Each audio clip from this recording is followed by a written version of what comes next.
All right, our 3 o'clock speaking slot. Doug Burns, Nick Whitis. So Doug, been in InfoSec for 5 years, has a passion for sharing information, making other people better, primarily interested in malware analysis, red team, and CTF. And Nick is a senior security analyst on a vulnerability management cyber threat team and a red team, and is a GPEN certified. A couple GPENs in the house. Anybody else got GPENs in here? Any SANS folks? Yeah? Okay. Here's a few. And is a gamer. A good hobby and pastime. So, yeah. Give it up for Doug Burns and Nick Whitis.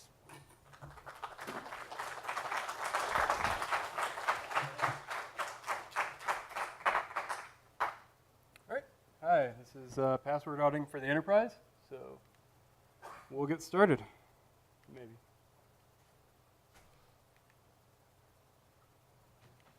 There it is. All right, off to a good start. So to rehash, because we like talking about ourselves, I'm Doug Burns, at DougSec on Twitter if you care. Lead security analyst at a place I can't talk about because they said no. InfoSec, interested in malware analysis, red team, love CTF, and again, love sharing information. So I won't claim to know everything, but I know a little about a lot of stuff. So if you have any questions that I can help out with, please reach out to me. If I don't have the answers, then hopefully I can find somebody that does have the answers. I just want to make you better and the industry in general better. So with that said, this is Nick. Hi, I'm Nick. I'm a senior security analyst at Redacted. I focus on vulnerability management, cyber threat team, and on the cyber threat team I focus more on the red team side of the house. I'm a GPEN certified pen tester, I'm an avid gamer, and in a past life I used to be an SCCM engineer focusing on system configuration and operating system deployment. All right, so kind of a disclaimer here. If you're expecting like bleeding edge research, not going to happen. We don't have any 0 days.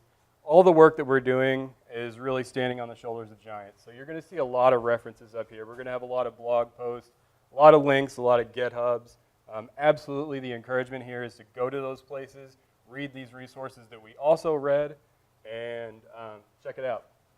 So that being said, go ahead and talk about where we're going to go. So why audit passwords? That's what we're going to start out with. Why should you care about this, right? We're all busy. Everybody's got other stuff to do.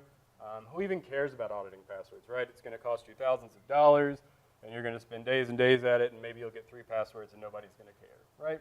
Probably not. We'll talk about it. Then we'll talk about how do you do it, right? So we'll go through a brief tutorial, talk to you about, at least on the Windows side, right? So Linux side is a little bit easier. You have your root account, you copy down the shadow account, crack your hashes, off to the races. Windows, it's a little bit more complicated than that, so we'll go through a process and talk to you about how to get the hashes, how to decrypt the hashes once you've got the hashes, and then some kind of tools and techniques to use to crack the hashes once you've acquired them. Then we'll talk about hardware. So this can really be done on a number of different hardware platforms, right? So this can be done on a VM on the laptop that you use for everyday work, or you can scale it up all the way and spend tens of thousands of dollars if you want to. Then we'll talk about presenting your findings, right? So that's the important thing. You have to make other people care about your findings. We can spend all day cracking passwords and telling our buddies, hey, I cracked 70% of the passwords.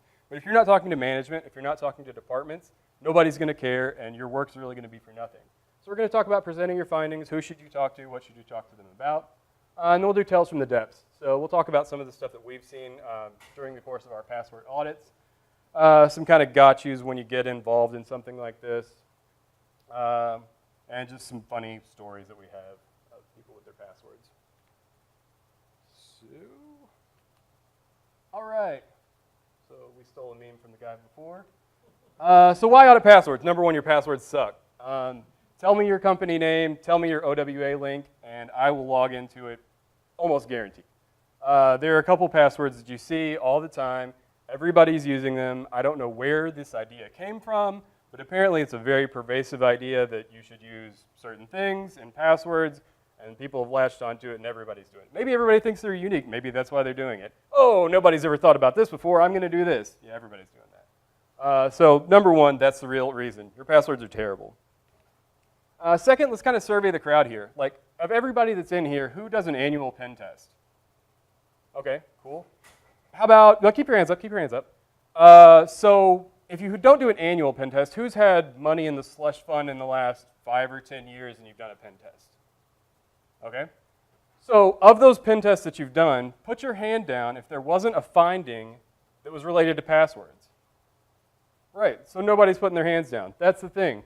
We're paying pen testers tens of thousands of dollars to come into our networks and crack passwords. We could be doing that work ourselves and be getting more rich pen tests, but instead we have crappy passwords on our network. The pen testers come in, they do a couple of different attacks, which I'm going to talk about in a few seconds. They crack the passwords and they're in. That's it, right? So we should be challenging pen testers. We're going to pay them tens of thousands of dollars to attack our network. They should be struggling. They should have a hard time with this. But just in a survey of pen testers that I know that do this professionally on a consulting basis, they're quoting statistics as far as like 90 to 95% of their engagements involve cracking hashes of some kind. So if we make those hashes next to impossible to crack, then that's going to make their job a lot harder. Maybe we encourage red team to get better. Maybe we encourage the pen tester to find more interesting findings than just, oh, I cracked the hash. Oh, I cracked your admin hash, whatever. So let's make other people be better too. So what are pen testers using? Password spraying, right? So the way this works, if you're not familiar, I'm going to take a publicly accessible portal that you've got. Maybe it's OWA, maybe it's a VPN, something like that. And I know through my course of pen testing that these are the 3 passwords that are generally most used. Maybe it's 2. Let's go 2. So these 2 passwords are generally found in most organizations. So I'm going to compile the biggest user list that I can, and I'm going to send those 2 passwords for every user in your organization. And your detection tools probably aren't going to see this. Unless you're correlating failed logons across multiple accounts, which is a pretty hard thing to correlate, you're not really going to be able to set off an alarm for 2 failed logons for a user. So especially if I spread this out and I'm doing like 5 user chunks every 30 minutes, it's going to be almost impossible to detect. So, but through the course of that, because everybody's using the same passwords, I'm going to get in. I'm going to get logged into OWA. I'm going to create a rule that's going to give me persistence back to their root machine. I'm going to get logged into your VPN and have network access. So that's a big thing. Having weak passwords is going to make you susceptible to password spraying. Secondly, is responder. So Spider Labs came out with a pretty nasty tool here. Basically, this exploits a vulnerability in Microsoft domain resolution. So Microsoft had this great idea, like, oh, we should take some stress off of the DNS servers, and some other people are already doing these queries, so before we query the DNS server, let's just ask our friends and see if anybody else has queried this name recently. Well, that's fine, that's cool. So I'm going to run responder, I'm going to be that friend, and I'm just going to tell you that I'm that. I'm your file server, I'm your domain controller, I'm whatever you're looking for. And you're going to send me your hash, and I'm going to say, oh, that's great, and I'm going to send it wherever you want to go. You get logged onto the file system, and I've intercepted your hash. Now I'm going to crack your hash, get logged onto your machine, and move laterally throughout the network. It is worth noting, this is, you do have to already have an internal foothold for responder to work. So this is going to be a lateral movement once they've gotten inside through something like password spraying or phishing, more likely. The third and final note of why audit passwords is password compromise, right? So password compromise is in the news everywhere, right? Everybody sees LinkedIn. Everybody sees these giant, massive mega breaches. I think I got an email the other day that said I was part of a breach of like 500 million users or something like that. It's just disgusting, the volume and the size of these breaches. And it just seems like they come month to month to month to month. The problem, I mean, generally there is like a 3-year lead time. I don't necessarily know why that exists, but it seems like between the time of the breach and the time that the passwords are released, there's about a 3-year lead time. So you think, oh, that's great. Well, if somebody was reusing a password, then they've probably changed it in 3 years, right? Well, maybe. But the problem is, maybe they were using hippopotamus1 as their password 3 years ago, but now they've rotated up to hippopotamus13. Well, you're no more secure because they're using hippopotamus13 rather than hippopotamus1, because based on the nature of techniques of password cracking, I'm going to get hippopotamus13 just as fast as hippopotamus1. So if I can get that root password and do some transforms on it, then I'm going to have a better idea of like being able to crack your passwords. So hopefully that makes sense. It's a good use case about why you should even care about this. So now I'm going to hand this off to Nick, and he'll talk a little bit about how you actually get this done.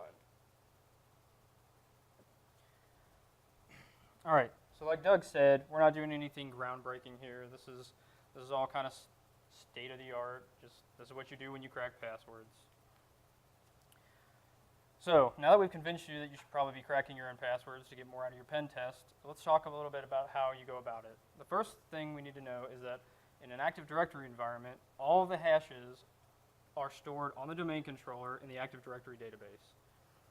So the first thing we need to do is dump all of them. So there's a few ways that we can do this. The first and probably the most effective way is to use NTDS util. It's built in. It's just there. There's nothing to install. I don't have to worry about AV triggering on it. That being said, we've seen attackers use this. So blue team, you should probably have advanced logging turned on and be alerting when you see this thing fire.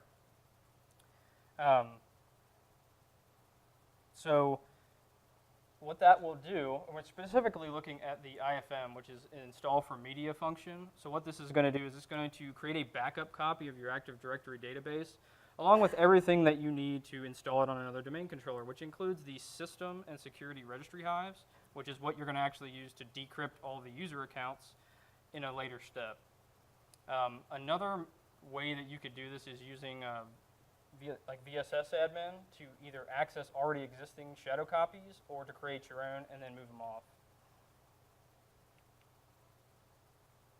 So the next step is decrypting the hashes. So now that you have your DIT file and your two security key or hives, you need to decrypt the accounts that are inside there. So again, we have a few different ways that we can go about this. One of these is NTDS extract. So this consists of two different things. You've got the Easy Database Export tool, EasyDB export. So what this thing is going to do is you're going to feed it your DIT file, and what it's going to do is put all the tables into a working directory so that you can use your dsusers.py script to grab all of the user accounts and decrypt them with your system hive. The other one that you can use is the impdump.py method. So the extract.sh script was customized and written by Harmjoy. We talked about him in an earlier talk. You might have heard of Will. He worked on PowerShell Empire, Veil Framework, and now Bloodhound, I believe. So what he did with this is extract.sh only pulls out the tables that you need to get password hashes and user accounts. So it runs a little faster, it's cleaner. This is my preferred method if it works. Your mileage may vary with some of these. That's why I'm listing two of them. I've had some Active Directory backups not extract with one or either of these methods, so you'd have to kind of toggle between the two. It's okay if you have to do that. It's not going to affect the results of your audit at all. It's just a different way to do the same thing. So once you've ran your extract.sh, you will extract the hashes with impdump.py. Same concept. You feed it the system registry hive and your tables, and it dumps it into a hash file that you're going to feed into the tool to crack the passwords. And also, I have a link to his blog here. This was really helpful when I first started doing password cracking. So I recommend a read if you're going to get into the business. So cracking, that's our next step. So now that we have everything we need to crack the passwords, we need to decide on what tool we're going to use. So once again, there's many different things we can use to do this. The first one I'm going to talk about is John the Ripper. So if you're just starting off to do this, John the Ripper can be run on pretty much anything. You can run it on a VM, CPU only. That being said, it's kind of legacy at this point because Hashcat's got the ability to utilize GPUs, and just performance-wise, it gets outpaced. There is something to be said about functionality here, or utility, in the fact that John the Ripper is actually capable of extracting hashes from password-protected files, Excel files, Word files, what have you. And then there's the Hashcat.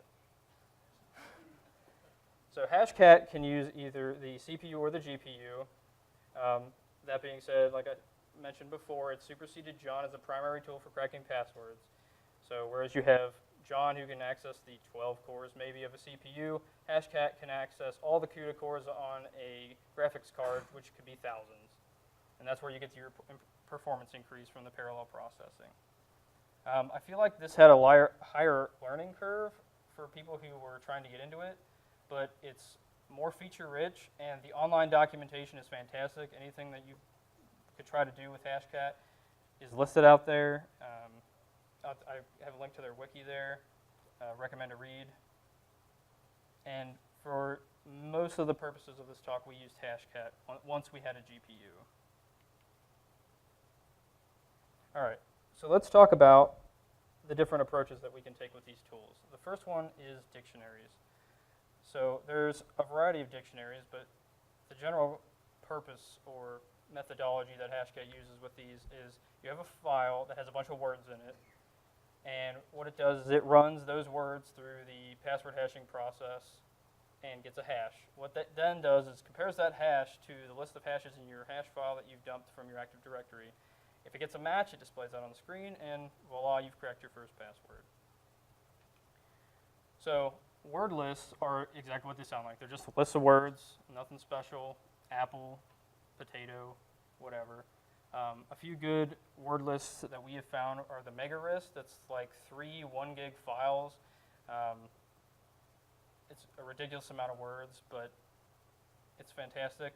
The idea behind the word list is you apply rules to them, which I'll talk about in a little bit, which will actually mangle them and extend the amount of guesses that Hashcat gets from the list. The second type is cracked passwords. So this is your leaked passwords.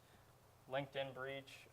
RockU is kind of like the bread and butter of password crackers. You start there. It's a condensed list. It's like 2 million words. So even if you're running on just CPUs, it doesn't take forever to get through, even with rules. And it's unbelievable the amount of passwords that it gets right out the gate and that people are still using. Megatron's a little bit bigger. It's kind of like Megarist. It's several files. What's cool about Hashcat is you can specify a directory. So you just dump all of Megatron into a directory, give it a rule, and it'll just churn through each of those in line. There's also custom word lists. There's a tool that you can use called Cool, and what that does is it will crawl a website that you feed it, say your company's website, grab all the plain text words it can find, dump those into a word list so that it can use with rules or what have you. And again, you're going to be surprised at how many people in accounting decide that their password should be accountant1 or accountant2. Along with the custom is as you crack passwords and you go through multiple audits, you should be taking all the passwords that you're cracking and dumping them into a new word list and using those on future password audits, because you're going to have people who have slight alterations on their passwords. You're going to have repeat offenders that don't even change their password even if you notify them. It's just good practice to do that. And then there's the rule sets. So like I mentioned, you could apply rules to these word lists to further extend the amount of guesses you're getting out of them. So Hashcat's got a variety of built-in word lists that are fantastic.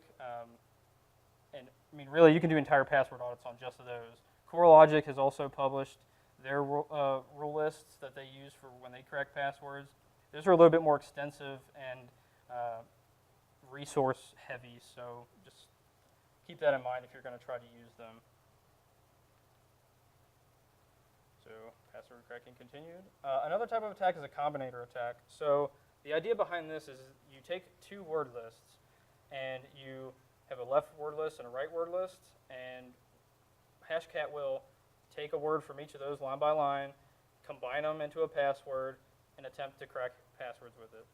So what this does is it kind of extends out of just the single word passwords, and you get multiple word passwords. People think, oh, I've got 2 words in it, and it's perfectly secure. No, this gets a crazy amount of passwords, like more than I would have thought when I did it. I was like, oh, we get a few, but no, it gets all kinds. You can also insert delimiters in between the words, like an underscore, a hyphen, any special characters, digits, to get even more. And then there's brute force. So brute force is probably the most time-consuming and resource-intensive attack that's available to Hashcat, and the reason for that is you're trying every single character combination in every single slot in a password. So you're trying just anything you can think of, and it takes forever depending on how long it gets. Really, you can only do this if you're using GPUs, and even then, there's a certain point where it just becomes impossible to crack things. And then you'll get into other techniques that you can kind of try to lower the character space. And that's what mask attacks are for. So mask attacks are, you think of it as targeted brute forcing. So really, brute forcing the entire 10 character space is not a small feat. But on the current rig that we have, we can do it in just a few days with the right mask. So the idea behind it is, instead of trying everything everywhere, you look at all the passwords that you've cracked previously using dictionaries, what have you, combination attacks, and then you find the patterns, right? So for instance, in 90% of all of the passwords that we cracked that had an uppercase character, that uppercase character was in the first position. So if we were going to create our mask, it makes our first character easy. Uppercase, bang U, or question mark U. So Hashcat has built-in character sets like this, and they're separated out when you go to do your mask by the question marks. So U is for uppercase, L is for lowercase, D is for digit, S is for special. And you can also create your own custom character sets if you want to further reduce the space, say like from in special characters. Since that's like 33 characters, that's a lot to add to any one slot. Adds a lot of time, but if you have the most common specials, you can reduce your cracking time even further. Then we noticed that directly after an uppercase, most often it was a series of lowercase characters. So that makes our next few easy. So we'll add 5 lowercase characters after the uppercase. Then we noticed at the end of most of the passwords, it was a variety, right? So there was digits, so people had years, people had exclamation points, @ signs, what have you. So we decided, let's try a variety of things at the end. We've been pretty confined in the beginning of the password. We can afford to do this. So what that'll do at the end is it'll try all lowercase, and it'll try digits and specials, and it'll rotate up through all of those. So a way you can generate these masks in a reasonable way is using a tool called PACK. It's the Password Analysis and Cracking Kit. So what you do with PACK is you feed it all of the cracked passwords that you've gotten so far from the POP file, which is where Hashcat stores all of its passwords as it cracks them. And what it'll do is it'll spit out something that looks like this. So what you can do is take this and kind of find where they overlap. So you can come up with a middle ground between character spaces covered and time it takes to crack them. Doing these mask attacks, we tried wiping the pod file several times and running different attacks to see how many we could get with each attack. Mask attacks, with the right set of mask attacks, we were able to replicate anything that we got from most of the things that we got from dictionaries, except for the really long ones. Brute force, it pretty much does the same thing. It's just targeted, right? So we got most of those. They're very powerful.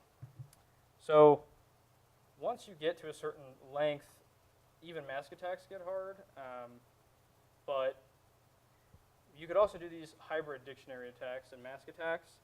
So it's kind of like, instead of brute forcing a huge character password, you can start with a dictionary or end with a dictionary. In this example, I just took the mask that we created in the previous slide and added, say, a dictionary with a bunch of years in it, so we didn't have to brute force 4 extra characters.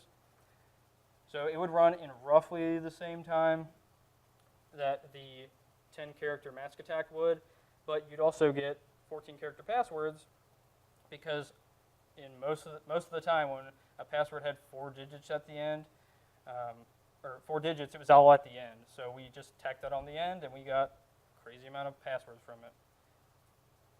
You could also do that, like I said, the other way and have just a dictionary, and then at the end you can say, well, I want to try LDS in the last 4 places, and you'll probably get even more passwords.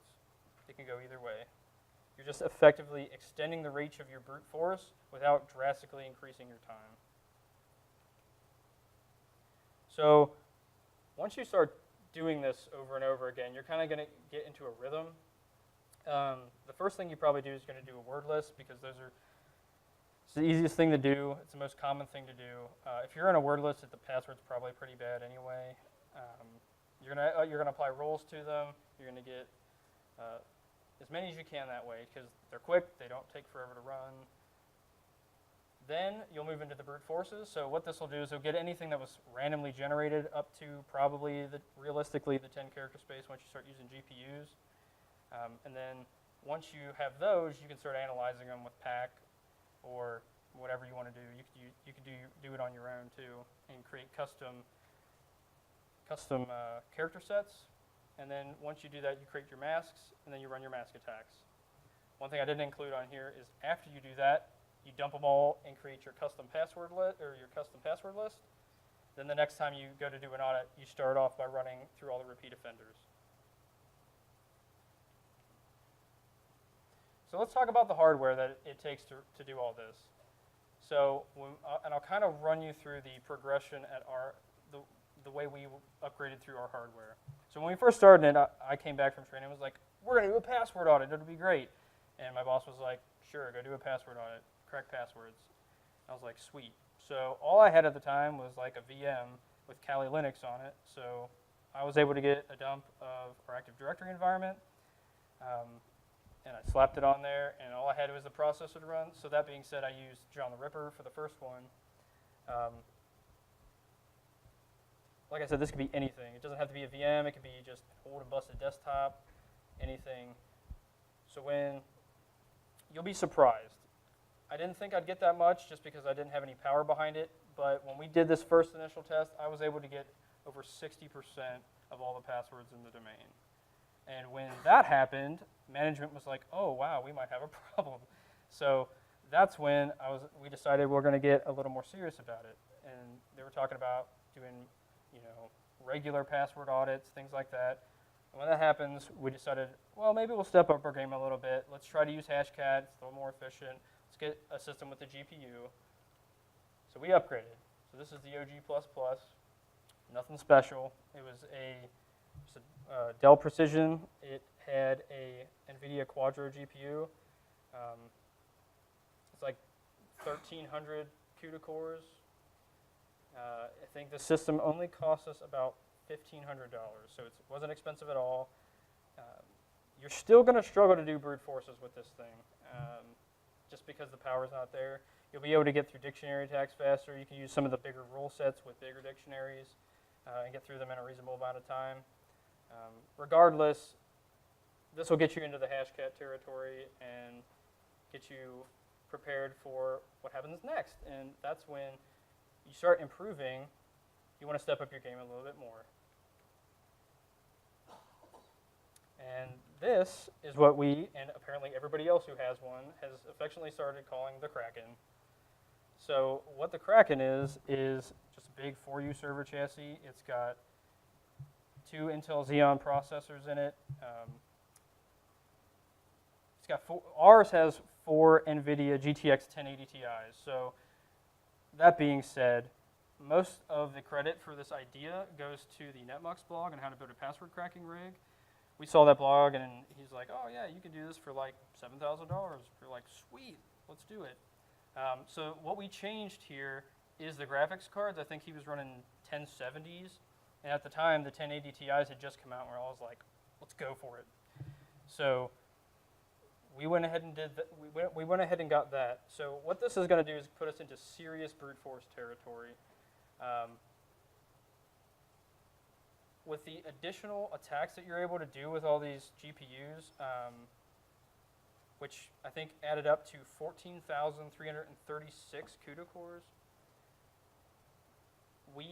So we started improving, right? I had the 60% on our first password audit.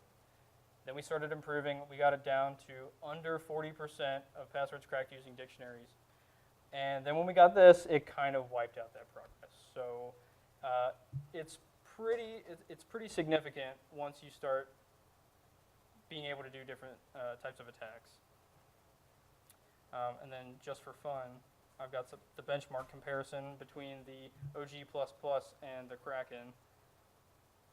So for those of you who aren't familiar with these kind of benchmarks, MHS is millions of hashes per second, and GHS is billions of hashes per second.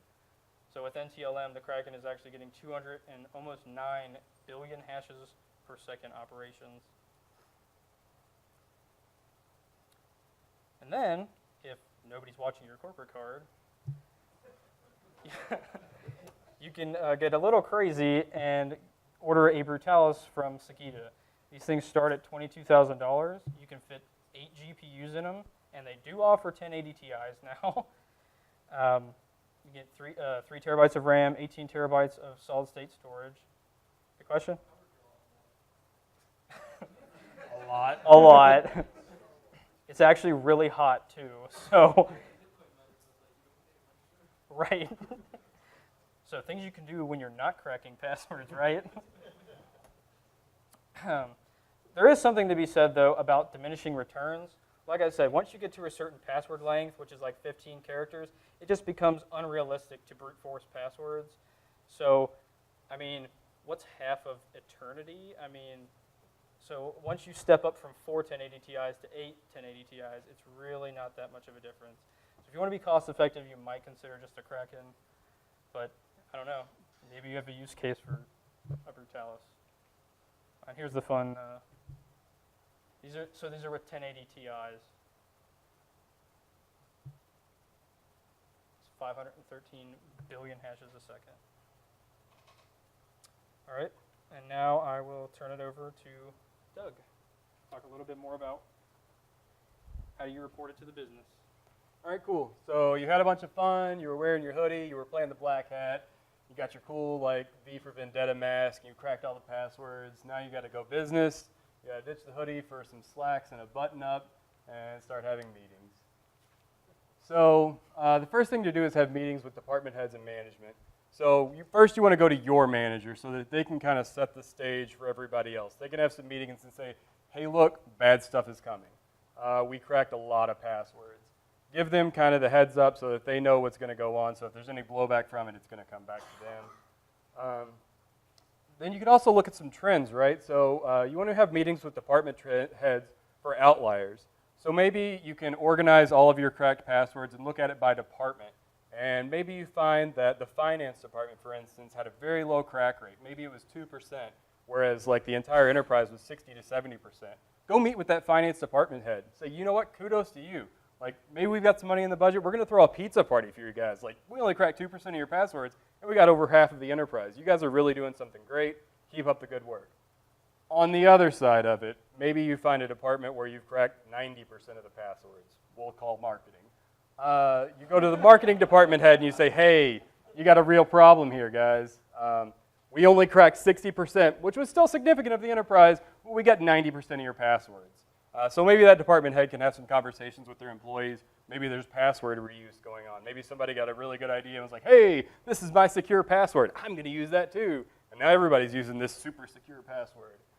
So they can have some conversations around that. So definitely reward people and recognize for people for good password habits and have conversations around bad password habits as well.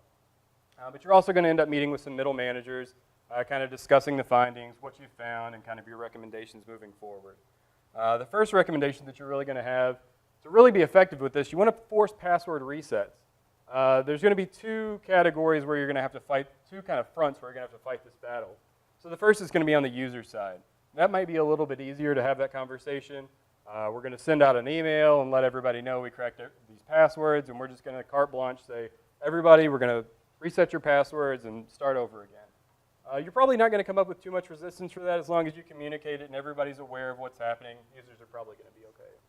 Unfortunately, the real problem that you're going to have is system accounts, service accounts. Ultimately, we would like to see those reset immediately because otherwise they're just going to keep showing in our report quarterly.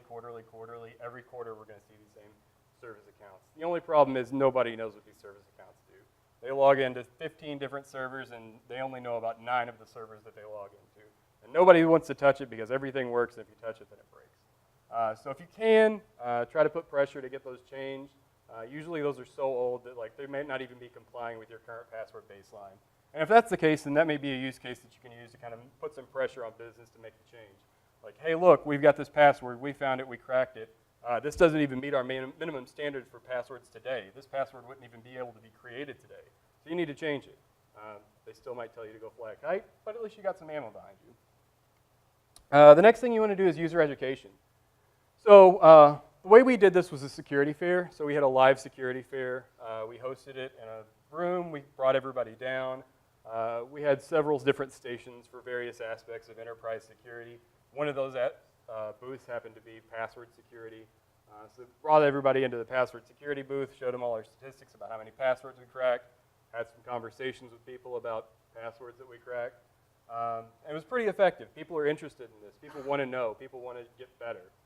So that was pretty effective. You could also run like an online security fair. If you have more distributed workforce and you can't really gather everybody into a central location, it might make more sense to kind of run a webinar, something like that, where you can just kind of have a question and answer, maybe a little bit of interactive, where people can contribute, but at least then you can distribute it to the business. Another effective tool will be an awareness email. I think even if you do the security fair, the awareness email is probably a pretty good idea. Just kind of give people a general overview of what you did. Like, hey, especially the first time. Maybe you don't want to do this every time. Maybe annually you do it. But the first time it's very important. We cracked passwords. That's what we did. We wanted to see what our password health really looked like. And these were the statistics. It wasn't good. And then maybe at the bottom you can put some tips in there for like how to create better passwords. Maybe you tell them a little bit about how you crack passwords. They're going to think that's cool because they're like, oh, I'm learning hack-store tricks. And they get the benefit because they're going to create a more secure password out of it. So everybody kind of wins with that situation. So now we'll kind of go into some of our findings and some things that we saw as we were going through this. So the first thing to keep in mind, your password rules are failing you. Unfortunately, Microsoft Active Directory really hasn't done a lot of work in allowing you to create secure passwords. For the most part, you can define your minimum acceptable password length. You can check the box if you want a complex password. So I guess we'll talk about that, right? Let's talk about what a complex password is compared to Microsoft, right? So we have 4 categories. We need a lowercase character, an uppercase character, a digit, and a special character. Pick 3 of 4, right? That's going to be secure. Good. Okay, this is a bunch of your passwords right now, guaranteed. Spring 2017. I've got my uppercase character. I've got some lowercase characters in there. I have some digits. Oh man, that's a 10-character password. I'm 2 over the minimum. I'm doing great. That's awesome. Unfortunately, everybody's using this password. It's in RockU. It gets found every time. So you think, okay, well, let's do it more secure then. I'm going to make them do 4 of 4. That'll be good. Let's do a special character too. Crap. So that's really not going to do you any good either. So the real take-home from this is Active Directory, Microsoft, they're not going to be able to provide you the tools that you need to create secure passwords. To really get this into a point where you can create some rules and standards around it, you're going to have to start looking to third-party tools. There's a lot of different companies out there that do these types of things. The key features that you want to look at are like blacklists. So after you run your first password audit, go through and look at the top 50 words maybe, and put those into a password blacklist. So if a user tries to create a password with Spring in it, you say, no, it's not going to happen. Winter, nope, not going to happen. The company name, nope, not going to happen. So and eventually, they'll have to create a password that's not in that top 50. But then next time we run the audit, we find the next top 50, we add that to the blacklist, and we keep getting more secure as we iterate through the process. Another thing to look for, if possible, would be to kind of look at entropy, or the difference between the passwords, the difference between old and new. The only problem you're going to run into with something like this that we've seen is that you're going to actually store hashes somewhere else that may be less secure than your domain controller. So if you're going to do this, the tool is going to have to be in a secure zone that is as secure as your domain controller, because it's got to have the old hash to compare the new hash to see how different they really are. But if you can do that and you have a place to put it, it's probably really good. Ultimately, users are going to follow the path of least resistance. So I'm going to give them a set of instructions to create a password. They're going to create a password that meets only those specifications, and then they're going to go on with their life. Not any knock on users, but they got more important things to do, right? They don't care about passwords. They want to crunch numbers. They want to create marketing emails. They want to do all the things that makes the business money. They want to have a password that's easy to remember every time they log in. It's quick, it's done, it's easy. So I guess the takeaway here is that users aren't going to go above and beyond. Don't expect that. If you have 3 standards, don't expect your users to adhere to 7 standards. They're going to do the 3, and that 3 standards should be a secure password. So if you're allowing standards that create insecure passwords, then that's going to be a problem. Ultimately, your mileage is going to vary here. So if you're not forcing password resets, maybe you can't get management to buy into that. It's too disruptive to users. Nobody wants to change their passwords. We're going to have a bunch of people angry about it. And you just kind of let it go. You will see a lot of users that change their passwords, especially if you can communicate in a direct way. We cracked your password. We saw it. We know what it is. A lot of people are going to change their passwords. What they're going to change them to, that may or may not be more secure. Maybe they're just changing the digit at the end, and we're going to crack it again next quarter. You're going to see a lot of repeat offenders as you start iterating through this on a quarterly basis. Those people that are only changing it by a digit or just rotating things around. Maybe they're substituting digits for letters. That's the thing that the rules are going to catch. Those people are going to show up in your same reports. If you start seeing a lot of repeat offenders from like same departments, again, start mentioning that as in like department head meetings. So maybe third quarter back, you're coming back and you're saying, hey, you all are improving, but of the people that aren't improving, it's just the same people. I mean, we're not cracking new passwords. We're just cracking the same user over and over. So maybe that manager can go back and talk to that employee, talk to them about the importance of passwords, and maybe it can instill some more best practices there. Final note here, help desk isn't helping. So as we were doing our password cracking, we started seeing these common root words within business units. And we were like, why is everybody using the same word in their password? Couldn't figure it out. Then we talked to the help desk support, and we say, hey, when you reset a password, what do you reset it to? Oh, it's that root word. So people are getting their password reset by the help desk to welcome 2017, and then when the password needs to be reset, they're changing it to welcome bang 2017 or something like that. So user has a new password. They're, again, taking the path of least resistance, making a small modification to change their password. That's why entropy really is an important thing to look for in the third-party tool. So again, if you can't get something that's going to monitor entropy on your passwords, at least have a conversation with your help desk. Maybe instill some best practices around that. Not give out the same type of root word passwords. At least maybe rotate them quarterly. Or if you can, just give out a random password when they have to reset passwords. So some more things we found. Length matters, right? So of everything that we looked at, the single most important thing to make a password more complex, harder to crack, is length. Guaranteed. Complexity rules don't matter. Length matters more than anything. A 25-character password that's all lowercase, that's not a dictionary word or a combination of dictionary words, is going to be a lot harder to crack than like a 7-character password that's truly randomly generated. Because with the brutality, or with the Kraken, we can just crack the entire 7-character space in like minutes. So even if it's completely randomly generated at 7 characters, it's still not secure.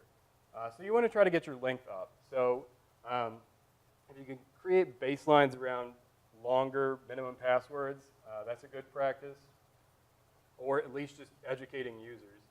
If they're trying to think about how they're going to create the password, the number one thing that they should be considering is how long is their password. So they want to create it long, but also easy to remember. We also talked a little bit about password length here. So these statistics are a little bit old. I mean, you see Radeon 6970. So the technology is a little old. The trends still follow.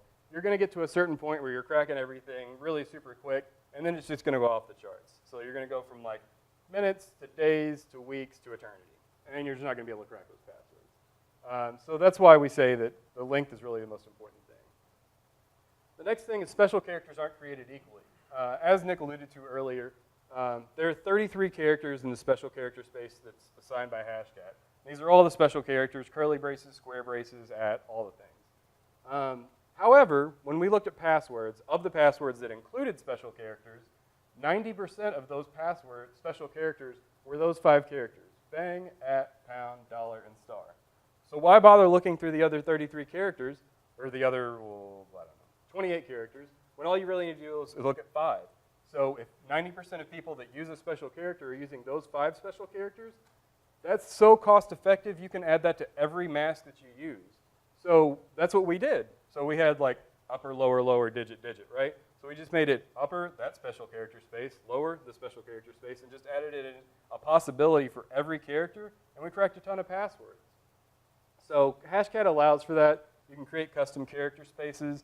So create your custom character space with those 5 characters, and really those are the ones that are even worth looking at, and just add it into all your masks. Kind of a tangent from that is that special characters might actually be making your passwords less secure. Since 90% of passwords are using the same 5 characters, if you're telling users to use special characters, they're picking a character out of essentially a 5-character space. So you're not increasing complexity or making the passwords any more secure by enforcing special characters. I guess you could add that to your blacklist if you wanted to still include special characters, and maybe you get more variance in the special characters that show up in the cracks. Another thing to consider here is practical considerations. So if you're going to have this massive cracking rig, this is going to become the crown jewels of your enterprise, right?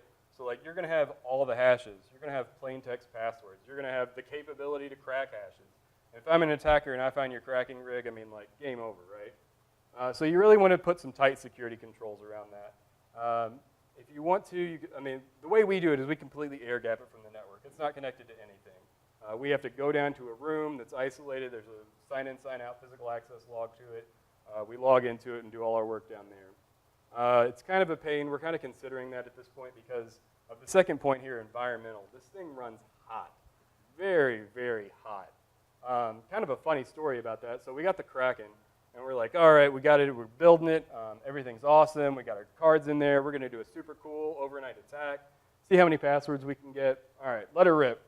So we leave, and we come back in the morning, and it turns out facilities had actually gotten a heat complaint about the floor that we were on because we were running a little bit too hot. So we kind of had to rework that a little bit and take out some drop ceiling tiles to improve the airflow a little bit. But it's going to be super hot. So if you're doing security controls where it's physical access, hands on keyboards only, maybe wear shorts that day because you're going to be pretty hot in there. I mean, obviously you could restrict it in other ways, IP restrictions, certificate-based auth, things like that. So that kind of falls into the operational task. I mean, how are you going to do this? Do you want to sit down hands on keyboard next to a furnace for a couple hours, or do you want to try to sacrifice security in some ways so that you can actually access it from your desk and do tasks more comfortably? Surprise, Linux graphic drivers suck. If anybody's ever dealt with a new graphics card in Linux, it's a pain in the butt. When we got it, the first thing we did was we just tried to do Kali Linux. We said, all right, we're just going to throw Kali on there. Kali says, I don't know what the hell this thing is. I'm not going to work. Oh, okay, cool. So we'll do Ubuntu 16.04. Try that. All right, here we go. Here's your new thing, long-term release. Yeah, I don't know what to do that either. Okay, great. So we finally went back to 14.04 for the bleeding edge cards, and they had supported drivers. I'm sure now at this point you can probably do Kali or 16.04 with 1080 Ti's. But if you're looking at this a few months down the road and you're creating your cracking rig with like whatever the bleeding edge card is at the time, know that that's going to be a problem and you might have a little bit of trouble with your operating system choices. Again, so people are really going to be surprised. During the security fairs that we did, we had a lot of, I don't know, password badasses, I guess, that came through. They were like, there's no way you got my password. It's the best password around. And we're like, yeah, we got it. They're like, oh, shit. So then they keep coming back, and they're like, oh, well, I changed it. Do you have it now? Yeah, we got it. So a lot of people are going to be surprised. They have things and tricks that they've been doing for a long time to use to create passwords that they think are secure but are actually not secure. On that note, we also had a kind of like a banner scrolling screen of all of the worst passwords in the enterprise. It was like the top 50 or 60 worst passwords. And it was pretty hilarious. People would come up and be like, oh, man, that's my password. That's good, right? No. So, yeah, that was it was comical for sure. And then, you know, to his point, you had password badasses that would come up, and then they'd type their name in, and then they'd get mad at you. Like, I had a guy yell at me for 20 minutes saying there's no way I could have cracked his password. And then after I told him, like, well, I'm not going to bring your password up on the screen in front of all these people, then he went and yelled at my manager for another 20 minutes. So the other people that are going to be surprised by this is management, and that's what we found most often. So like Nick said, he went to a SANS training, said, hey, look, we can crack passwords. It's really not that hard. It's not as hard as everybody seems to think it is. Let's give it a shot. Management says, yeah, go do whatever, kid. I don't care. And then you come back and say, hey, here's 60% of the enterprise passwords. And they're like, oh, shit. So then as you start iterating through this and they realize that it's a problem, the wallet starts opening up and you start getting more and more funding, and then eventually you can get up to the point of the Kraken. We haven't impressed management enough for a Brutalis yet, but maybe it's coming. We'll see. That's really all we've got. Just open it up to questions here. Sure. This is really good. My only question is, was there any accounting for like the value of a specific account?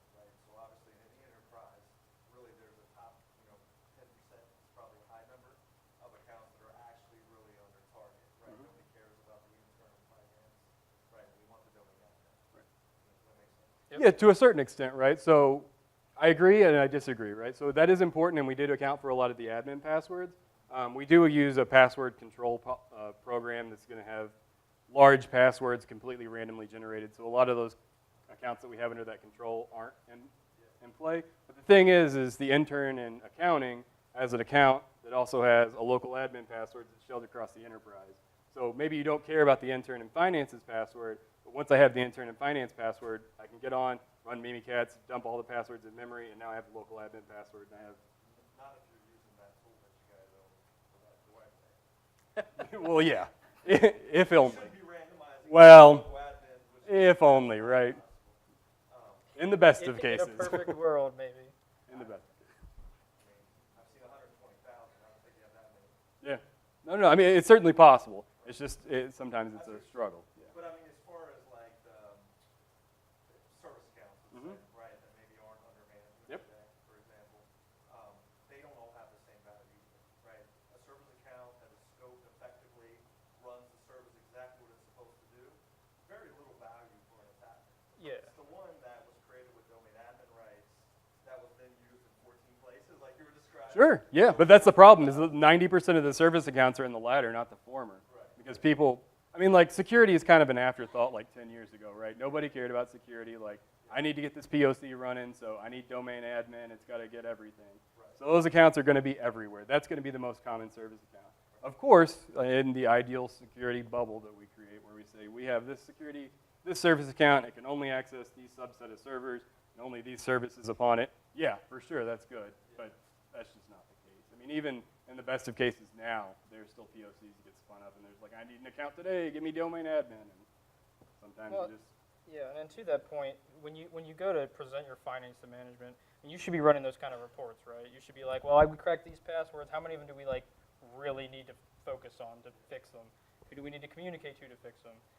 And that all comes out there. You'll have giant spreadsheets with columns and all that. Right.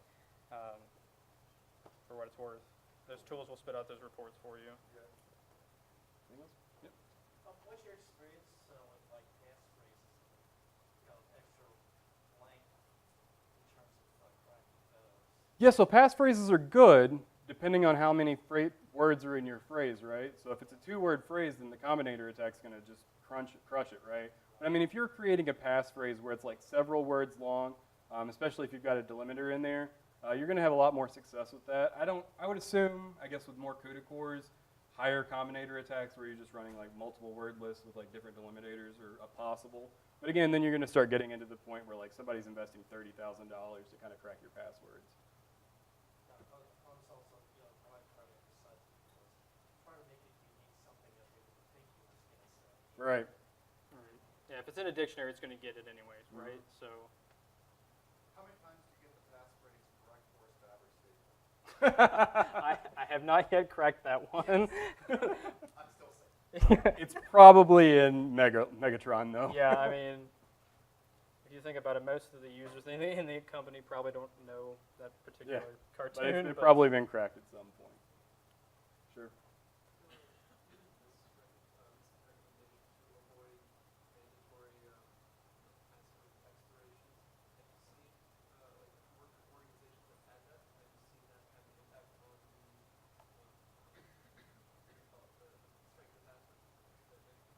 Yeah, we're actually having those conversations right now in the enterprise.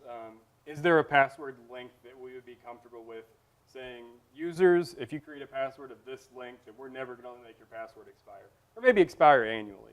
I think that's a great idea. I think users love that. I think they're going to create more secure passwords. The caveat there is I don't know that I would give it eternal expiration because of password compromise, right? So if I tell a user, if you create a 25-character password, you never have to reset your password. Guess what? That 25-character password is Gmail. It's their bank account. It's LinkedIn. It's everything because they have a super secure password now, right? So then LinkedIn gets popped, it goes into the password list, and then the 25-character password's garbage.